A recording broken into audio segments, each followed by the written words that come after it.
Saya ingin menyapa kita semuanya, Shalom. Puji Tuhan, kalau saya diperkenankan untuk hadir di sini, sharing bersama-sama, membagikan firman Tuhan bersama-sama ya. Dan untuk Pak Gelen yang sudah menghubungi saya untuk yang kedua kali ya, baru bisa ya. Dan senang berjumpa setelah sekian tahun ya, terakhir kali ketemunya di Batam ya. Nah, kalau dulu pertemuan pertama dengan Ibu Nevi juga itu kayaknya udah terjadi tahun 94 ya. Kalau dihitung-hitung sekarang 2004, jadi udah 30 tahun yang lalu ya. Tapi luar biasa, sangat senang mendapati hamba-hamba Tuhan ini masih setia di dalam pelayanan dan tentunya berkomitmen sampai akhir ya. Kalau dulu ya mereka adalah mahasiswa kami, nah sekarang mereka menjadi punya mahasiswa juga ya kan, di Kalbar dan di mana-mana sudah tersebar. Jadi kalau saya ini sering dipanggil Oma Nusantara ya, karena anak cucu rohani itu sudah tersebar di seluruh Nusantara begitu ya. Jadi betapa bahagianya kita menjadi satu keluarga di dalam Tuhan yang melahirkan anak cucu rohani ya untuk melayani Tuhan. Berbahagia sekali. Dan terima kasih untuk pengurus Ladies Fellowship di sini yang memberikan kesempatan ya, yang sudah berkomunikasi, Bu Marle dan teman-temannya begitu ya, satu tim. Kita boleh bertemu pada pagi hari ini dan kita boleh saling sharing ya. Kita akan mulai membaca firman Tuhan.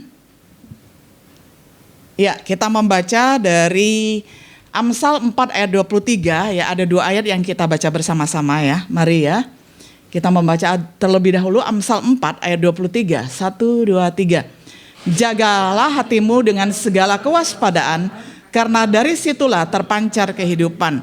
Nah, karena tema kita adalah menjaga hati dan perkataan yang sesungguhnya adalah satu paket ya. Karena perkataan itu keluar dari hati. Dan hati menyimpan perkataan begitu ya. Nah, jadi kita melihat bahwa ini adalah satu topik, satu tema yang sangat relevan untuk kita semua, baik bapak-bapak maupun ibu-ibu begitu ya. Karena dari hatilah terpancar kehidupan. Nah, jadi kita mau jaga dua-duanya. Mau jaga perkataannya, mau jaga juga hatinya begitu. Nah, saya ngajak kita membaca satu ayat lagi dari Matius 15 ayat 18. 1 2 3. Tetapi apa yang keluar dari mulut dasar dari hati, dan itulah yang menajiskan orang. Nah, jadi dari mulut itu kalau mengatakan sesuatu itu menggambarkan hati seseorang, karena dari mulut keluarlah hal-hal yang najis ya, karena berasal dari hati yang tidak disucikan begitu. Tapi kalau sumbernya yakni hatinya bersih, maka bersih juga perkataannya ya, karena ini saling berkaitan satu dengan yang lainnya. Nah, jadi kalau kita memperhatikan apa itu hati, kalau kita perhatikan organ hati, atau sering kali orang menyebutnya liver begitu ya, atau hati. Hati adalah anatomi bagian perut yang hitam kemerah-merahan. Jadi biasanya kalau orang sakit hati bilangnya begini, aduh sakit hatiku salah pegang ya. Sebenarnya harusnya di sini ya, karena hati itu ada di perut sebelah kanan ya. Di sebelah kanan perut, gunanya itu adalah untuk mengambil sari-sari makanan di dalam darah dan menghasilkan empedu ya. Gunanya itu banyak sekali untuk menyaring ya zat-zat makanan supaya jangan sampai maksudnya keluar lagi begitu. Kalau orang keluar lagi udah minum vitamin banyak keluar lagi, nah itu kan pemborosan namanya, sia-sia. Nah, jadi untuk menjaga organ hati perlu, menjaga hati batin yang kita bicarakan pada pagi hari ini itu juga perlu ya. Yang kita bicarakan di sini adalah hati batin yang ada kaitannya dengan hati, ada kaitannya dengan perkataan. Nah, perbedaan orang yang dapat diajar dan yang tidak itu adalah bermuara dari hati. Karena kita mau melihat bahwa hati itu sebagai media pengertian. Kalau kita adalah orang yang teachable, orang yang mudah diajar, media pembelajarannya itu adalah hati. Jadi hati ini adalah instrumen berkat Tuhan untuk belajar firman Tuhan, belajar dari sekolah kehidupan, belajar apa saja itu adalah dari hati. Makanya Tuhan ketika menyuruh kita atau memerintahkan kita untuk mengasihi Dia, itu dimulai dari segenap hati ya, artinya sepenuh hati. Jadi kalau pekerjaan yang setengah-setengah hati itu kurang bagus ya, harus semuanya dikerjakan dengan segenap atau sepenuh hati. Nah, bila hati seseorang mau menerima pengajaran, maka ia dapat mencerna dan mengerti mengerti dengan hatinya ya. Jadi bukan hanya dengan knowledge, dengan otaknya, tetapi juga harus dengan afeksi, pemahaman hati batinnya, dan kemudian baru lahir afektif ya. Baru lahir yang namanya actionnya, doingnya ya, lahir perbuatannya, psikomotoriknya ya. Jadi itu adalah urutannya dari knowledge, kemudian turun ke hati, turun ke dalam kesaksian hidup begitu ya. Lalu yang berikut, hati memiliki fungsi untuk membawa pesan ke dalam pemahaman seseorang yang merupakan sisi bagian dari kecantikan batin seseorang. Nah, jadi walaupun batin itu hati bukan anatomi saja, tetapi mata hati, ya hati batin itu tersembunyi, hanya bisa dilihat oleh Allah. Nah, kalau kita masing-masing begini, saya nggak bisa melihat hati batin Bapak Ibu sekalian. Demikian juga sebaliknya, tetapi bisa kelihatan ketika dia terpancar keluar. Makanya orang bilang kalau orang yang hatinya cantik itu dapat terlihat di luarnya menjadi inner beauty ya. Jadi inner beauty kecantikan dari dalam terlihat keluar menjadi outer beauty ya. Jadi menjadi kecantikan yang juga dapat dirasa dan dilihat. Nah, jadi hati perlu dijaga dan dirawat karena ada 4 alasan berikut ini. Hati sebagai media pembelajaran, manusia beradab adalah manusia yang terbiasa menerima pengajaran ya melalui media hatinya. Lalu hati yang bersedia menjadi media pengertian akan menjadi alat berkat yang mulia. Nah, jadi orang yang gampang belajar, orang itu pasti progres sekali di dalam pertumbuhannya ya. Baik pertumbuhan rohani, jasmani, dan mental spiritual ya.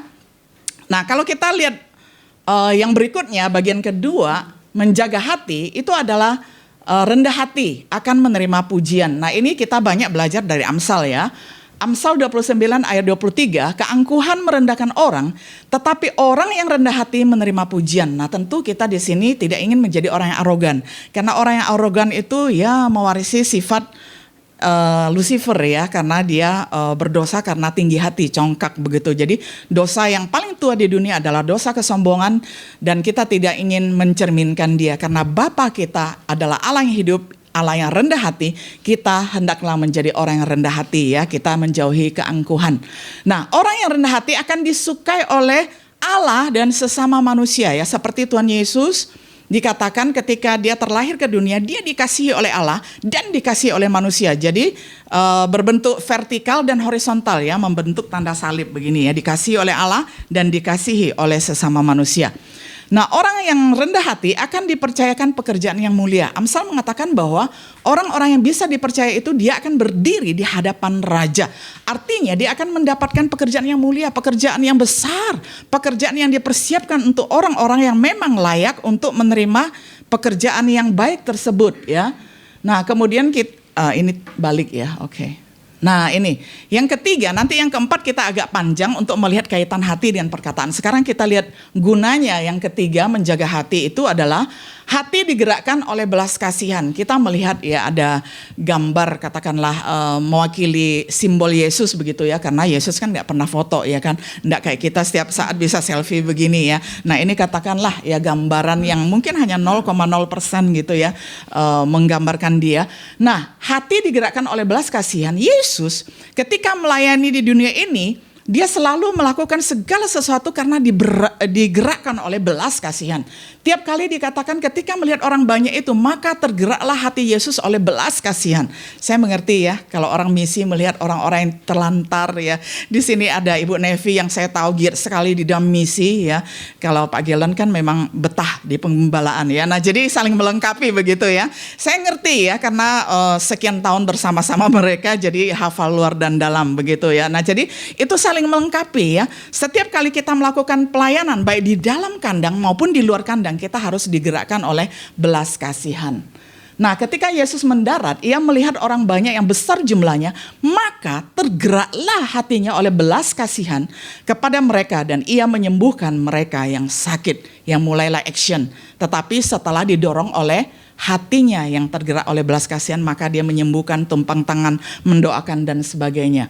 Nah, bila Yesus saja menjadikan hatinya sebagai pendorong untuk langkah pelayanannya, demikian juga semestinya setiap orang percaya. Jadi kita juga mesti meneladani Tuhan Yesus, menjadikan hatinya sebagai pusat untuk mengabdikan diri bagi kemuliaannya. Nah, jadi di sini kita semua adalah orang-orang yang sudah memutuskan diri untuk mengabdikan diri bagi kemuliaannya karena kita sudah diselamatkan. Nah, setelah diselamatkan, apa selanjutnya? Ya, mengabdikan diri ya bagi kemuliaan Allah melalui passion, melalui setiap skill, melalui setiap talenta yang telah Tuhan berikan kepada kita. Nah, sekarang kita mau lihat antara kaitan hati dan perbuatan ya. Nah, hati seseorang yang sudah diselamatkan dapat dilacak dari hatinya ya. Jadi seseorang yang sudah diselamatkan itu dapat dilacak dari hatinya. Seseorang dapat mengucapkan pengakuan imannya karena didorong oleh hatinya.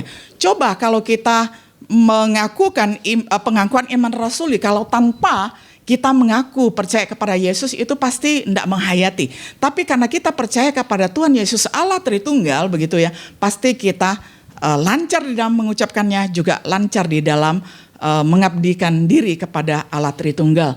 Nah, sekarang kita mau melihat secara jelas bahwa hati sebagai pusat kepercayaan dan persuasi ya. Jadi sebagai sumber persuasi, bicara baik-baik begitu ya, bicara yang membangun ya, berbicara secara konstruktif. Sebab jika kamu mengaku dengan mulutmu bahwa Yesus adalah Tuhan dan percaya dengan hatimu bahwa Allah membangkitkan Dia di antara orang mati, maka kamu akan diselamatkan. Jadi antara hati dan mulut ini adalah sambung menyambung. Jadi ketika mulut mengaku, berarti hatinya sudah disucikan oleh Tuhan dan dapat menerima Tuhan. Nah, kita melihat Amsal juga mengatakan bahwa kata-kata orang yang membangun itu adalah kata-kata yang benar sebagai sumber kehidupan. Jadi mulut orang benar itu adalah sebagai sumber kehidupan karena bisa mengajar, bisa membangun. Karena apa? Dari mulut juga bisa membunuh loh. Pembunuhan karakter itu sama beratnya dengan pembunuhan secara jasmani. Misalnya tusuk seseorang sampai meninggal. Jadi mulut itu walaupun tidak bisa mengeluarkan darah seseorang begitu ya, tapi dia bisa membunuh karakter. Nah, jadi kita tidak ingin menjadi seperti itu ya. Kita ingin memiliki mulut yang adalah sumber kehidupan ya, membangun orang dengan ucapan-ucapan yang mulia, yang baik, yang benar begitu ya. Dengan demikian maka orang-orang yang mendengarkan pembicaraan kita dapat dibangunkan. Nah, ayat yang lain dari Roma 10 ayat 9. Sebab jika kamu mengaku dengan mulutmu, ya ini tadi sudah kita baca ya, bahwa Yesus adalah Tuhan, maka Allah, ya saya baca sekali lagi. Sebab jika kamu mengaku dengan mulutmu bahwa Yesus adalah Tuhan dan percaya dengan hatimu bahwa Allah membangkitkan Dia dari antara orang mati, maka kamu akan diselamatkan. Nah, jadi lihat hubungan ini sekali lagi ya kan. Nah, kemudian kita melihat hati yang dijaga dengan baik akan mengeluarkan kata-kata yang dikatakan seperti Amsal 10 ayat 20. Bahwa lidah orang benar seperti perak pilihan. Mahal berarti ya. Setiap ucapan orang yang terseleksi dengan baik itu mahal ya. Tetapi pikiran orang fasik sedikit nilainya. Nah, kemudian luar biasa di Amsal 10 ayat 21. Bibir yang benar ini adalah bibir yang menggembalakan, yang memberi tuntunan kepada orang banyak. Tetapi orang yang bodoh mati karena kurang akal budi ya. Nah, jadi sekali lagi kaitannya dengan akal budi juga. Nah, ini ayat yang sangat bagus, makanya saya kasih meriah sekali gambarnya ya. Nah, jadi Amsal 16 ayat 24 seperti sarang lebah ya. Jadi kata-kata yang menyenangkan itu adalah manis bagaikan madu ya, seperti sarang lebah. Perkataan yang menyenangkan adalah seperti sarang madu, manis bagi hati dan obat bagi tulang-tulang. Manisnya jiwa, kesehatan tulang-tulang, perkataan yang menyenangkan itu seperti sarang madu. Ini terjemahan yang lain ya. Manis bagi jiwa dan menyembuhkan bagi tulang-tulang. Nah, bayangkan ya kalau kita dalam keadaan sakit, dalam keadaan duka, lalu datanglah besti kita menghibur kita dengan satu atau dua kata saja. Wah, bagaikan sarang madu ya. Manisnya kata-kata yang menyembuhkan tulang-tulang bukan dihitung dari ratusan kata yang keluar, tetapi dari tulus hati. Kalau dia cuma mengatakan sepatah dua patah kata saja, tapi itu kena di hati kita, sembuh langsung, betul nggak? Sering ya merasakannya seperti itu ya. Itu adalah kekuatan kata-kata ya, persuasi. Nah, ada kata-kata penghiburan, Amsal 12 ayat 25. Mari kita membaca bersama-sama dari kata kekhawatiran ya, 1, 2, 3. Kekhawatiran dalam hati membungkukkan orang, sampai di situ ya. Nah, jadi kita lihat bahwa kalau orang khawatir maka biasanya bungkuk begini. Nah, saya lihat di sini semuanya sangat tegak ya, artinya kita menjaga hati dan pikiran. Kalaupun misalnya ada sedikit yang itu karena termakan usia, nggak apa-apa ya. Karena setiap orang mengalami proses penuaan ya. Bukan berarti hatinya penuh dengan kekhawatiran, enggak ya, karena proses usia. Tapi yang masih fit begitu ya, tegap begini, wah itu karena hati dan pikirannya terjaga, karena firman Tuhan yang menjaminkannya bagi kita, membuat hati mereka senang ya. Jadi kata-kata penghiburan itu adalah kata-kata yang menggembirakan ya, seperti ini ya, misalnya motivator, mengajar. Misalnya saya ada di sini juga sekali lagi untuk membangkitkan semangat kita, menjadi orang-orang yang berkata dengan persuasi, dengan kata-kata yang membangun orang lain ya. Nah, ini ada ayat yang sangat luar biasa bagusnya. Saya mengajak kita membaca bersama-sama mulai dari seseorang yang bersuka cita dari A sampai B ya. 1, 2, 3. Seseorang bersuka cita karena jawaban yang diberikannya, dan alangkah baiknya perkataan yang tepat pada waktunya. Yang B, perkataan yang diucapkan tepat pada waktunya seperti buah apel di pinggan perak ya. Apel emas. Pernah lihat apel emas? Ya ini saya baru pertama kali melihatnya di gambar ya.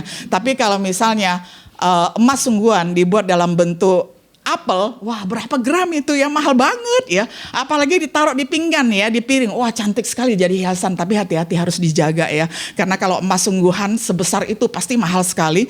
Dan hati-hati kalau gampang diambil, dimasukkan orang ke dalam kantongnya udah dibawa pergi gitu ya. Artinya sebuah perkataan yang tepat pada waktunya itu indah, berharga, bermanfaat ya. Jadi Amsal ini nggak main-main ketika mengajar ya, memberikan motivasi yang luar biasa bahwa jawaban yang tepat ketika diberikan itu akan sangat besar manfaatnya, mahal sekali pembicaraan itu. Nah jadi saya melihat ya dari tadi karena saya datang awal. Jadi saya melihat ibu-ibu di sini manis-manis kalau bicara ya. Enggak ada yang boros kata-kata. Enggak ada yang datang udah langsung ke sana kemari bicaranya, enggak ada. Semuanya tertib teratur ya. Nah, kemudian saya kaitkan tapi kenapa ya masih suka memanggil tema ini ya, mengambil tema ini, menjaga hati dan perkataan. Mungkin saya berpikir, mungkin karena ingin meningkatkan kekuatannya di dalam berkata-kata begitu ya. Karena saya melihat rupa-rupanya semua sudah bagus gitu ya dalam perkataannya, menyapa saya dan saling menyapa dengan jemaat yang sudah saling kenal. Wah, itulah kehidupan kekristenan sejatinya. Hanya perlu ditingkatkan saja begitu ya. Jadi tinggal ditingkatkan saja. Sudah bagus ya di dalam Ladies Fellowship ini, tinggal dilanjutkan saja. Lalu kata-kata yang dipikirkan dengan baik itu juga membangun ya. Dipelajari dengan cermat oleh orang yang benar. Jadi hati yang benar, nah ini kaitannya ya. Hati orang benar menimbang-nimbang jawabannya. Kalau ditanya enggak langsung keluar gitu, tapi sambil bicara pelan-pelan sambil mikir, wah keren ya. Kalau saya lihat Pak Gilen dari dulu begitu tuh modelnya ya, modelnya begitu ya. Jadi kalau ditanya ya jawab seperlunya tapi tepat sekali. Nah makanya saya istilahnya walaupun padat sekali tapi ya saya rindu lah ya bertemu dengan orang-orang yang dulu ya pernah pelayanan sama-sama ya, dan berkenalan dengan Bapak Ibu di sini ya. Jadi senang karena apa? Karena ada impresi, ada kesan yang tidak pernah bisa hilang. Coba kalau kita ketemu seseorang yang banyak sekali bicaranya dari ujung ke ujung dan kita ini tidak diberi kesempatan untuk memberikan jawaban. Wah capek sekali ya ketemu orang begitu. Nah kita ingin menjadi orang yang bijak seperti yang diajarkan oleh Amsal ini.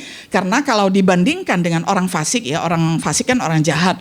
Maka orang fasik itu mencurahkan hal-hal yang jahat ya. Jadi hal-hal yang tidak perlu diomongkan pun ya dia omongkan, dia bicarakan. Sehingga itu namanya pemborosan kata-kata dan energi.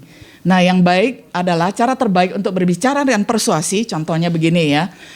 Saudara-saudari jemaat GRI ya, saudari pasti dapat berbicara dengan tepat dan membangun orang lain. Jadi berbicara seperti ini adalah mengungkapkan kebijaksanaan pembicara. Karena apa? Karena tidak merendahkan ya, tidak mengatakan. Sering sekali di dalam pelatihan public speaking, biasanya ada yang mengatakan, Shalom, enggak ada jawaban. Terus dia bilang, kalian kok belum makan ya? Nah yang kayak gitu tuh udah enggak enak ya. Muka kalian kok seperti kuda? Ya ampun ya, keluar kata-kata seperti itu namanya tidak pakai persuasi ya. Coba kalau saya bilang begini, ibu-ibu kita latihan ya sekarang, bapak-bapak juga ya, tolong jawab saya dengan suaranya yang indah ya. Shalom. Nah, kan walaupun ini cuma contoh ya, jadi kita lakukan dengan senang hati. Ini artinya berbicara memakai persuasi, tidak dengan penekanan yang negatif seperti pepaya lonjong lah, seperti kuda lah. Ya ampun ya, orang kita cantik-cantik begini loh ya, dibilang kayak kuda ya. Nah, jadi ini adalah contoh bagaimana kita berbicara dengan tepat ya. Nah, jadi kata-kata yang dikendalikan itu menguntungkan yang berbicara, mempertahankan nyawa orang yang menjaga mulutnya ya. Kalau orang tidak bisa jaga rahasia, nyawanya terancam, saudara. Jadi kalau kita lihat orang-orang di BIN ya, orang-orang yang pegang rahasia itu kan tidak boleh sembarangan omong ya. Nah seperti itu. Nah dari buah mulutnya seseorang akan makan yang baik, tetapi nafsu seorang pengkhianat ialah melakukan kelaliman. Meredakan situasi yang berpotensi melanggar itu kalau kita berbicara dengan teratur dan bijaksana ya, tidak sembarangan mengeluarkan kebebalan hati. Nah lalu menjaga jiwa seseorang dari masalah kalau kita menjaga pembicaraan kita. Ya, jadi siapa yang memelihara mulutnya dan lidahnya memelihara diri pada hari kesukaran. Karena pada hari kesukaran orang-orang itu akan dihakimi menurut apa yang dia pikirkan dan menurut apa yang dia bicarakan dan menurut apa yang dia lakukan. Nah jadi filenya Tuhan ya lebih canggih daripada komputer kita. Jadi semuanya terekam. Setiap kata sia-sia itu akan dinilai oleh Tuhan. Nah jadi makanya betapa pentingnya kita menjaga hati dan menjaga perkataan kita ya. Jadi bicaralah kalau perlu. Tetapi jangan setelah mengikuti persekutuan ini lalu tidak berani lagi bicara, itu juga susah ya. Harus tetap berani bicara, tetapi harus tetap mengontrol ya. Mengontrol dari hati kita. Hati yang pegang kendali, bicara yang membangun itu sangat berharga ya. Perlu ya latihan-latihan. Orang yang berpengetahuan menahan perkataannya. Orang yang berpengertian berkepala dingin. Jadi nggak cepat marah, nggak cepat panas. Dia pikir dulu. Apa maksudnya itu tadi? Anda langsung meledak-ledak. Misalnya kalau ada orang yang tidak berpengertian ya mungkin akan langsung meledak-ledak kalau dikatai satu kata yang nggak tepat. Nah tapi orang yang bijaksana dia akan cerna dulu. Oh tadi mungkin maksudnya enggak bermaksud menyinggung saya ya. Oh ya apalagi kalau diajak ngomong tadi maksud ibu begini kah? Oh tidak, oh ya terjadilah rekonsiliasi. Tapi kalau misalnya cepat meledak-ledak, nah itu artinya membombardir diri sendiri ya. Nah dengan menghemat kata-kata, dengan semangat yang tenang di dalam banyak bicara pasti ada pelanggaran. Tetapi siapa yang menahan bibirnya berakal budi. Jadi kita dipuji kalau segala kata-kata yang kita keluarkan itu sudah ditimbang, sudah analisa oleh hati kita baru kita keluarkan. Nah, firman Tuhan mengatakan orang seperti itu berakal budi, artinya cerdas sekali dia ya. Nah, yang bahkan bisa dimanfaatkan oleh orang bodoh. Jadi orang bodoh pun akan dikira pandai kalau dia diam aja. Nah, bayangkan ya, menguntungkan sekali ya. Jadi kalau orang yang tidak berpengetahuan ya, katakanlah bukan bodoh gitu. Di sini Amsal tanpa tedeng aling-aling. Orang yang bodoh pun akan dikira pinter gitu kalau dia diam aja gitu ya. Nah keren banget ya Amsal. Nah sebagai kesimpulan dari Amsal kita belajar betapa pentingnya menggunakan persuasi, yakni kata-kata yang membangun. Ketika kita berbicara, lalu kita akan mendapatkan banyak keuntungan bagi diri sendiri dan orang lain, dan melakukan banyak hal baik untuk diri sendiri dan orang lain ketika kita berkata-kata dengan bijaksana. Kita membaca dari Kolose 4 ayat 6 ya, dari nomor 2 itu, 1, 2, 3. Hendaklah kata-katamu senantiasa penuh kasih, jangan hambar sehingga kamu tahu bagaimana kamu harus memberi jawab kepada setiap orang. Kemudian sambung Efesus 4 ayat 15. Perkataan itu harus merupakan hasil dari pekerjaan kasih karunia di dalam hati kita dan kita mengucapkan kebenaran dengan kasih. Nah, jadi itulah kesimpulan ketika kita menjaga hati dan pikiran, maka sekali lagi kita ingat poin-poin besarnya, hati sebagai media pengertian ya. Kita men-save segala sesuatu di hati batin kita. Lalu kita memelihara sikap rendah hati dan orang yang demikian akan selalu menerima pujian. Lalu ketika kita mengatakan sesuatu, melakukan sesuatu, teladanilah Tuhan Yesus yang selalu tergerak oleh belas kasihan. Lalu hati kita ini adalah sebagai pusat kepercayaan dan persuasi. Berbicara konstruktif itu perlu kita latih terus menerus. Kiranya Tuhan berkati kita semuanya. Mari kita berdoa.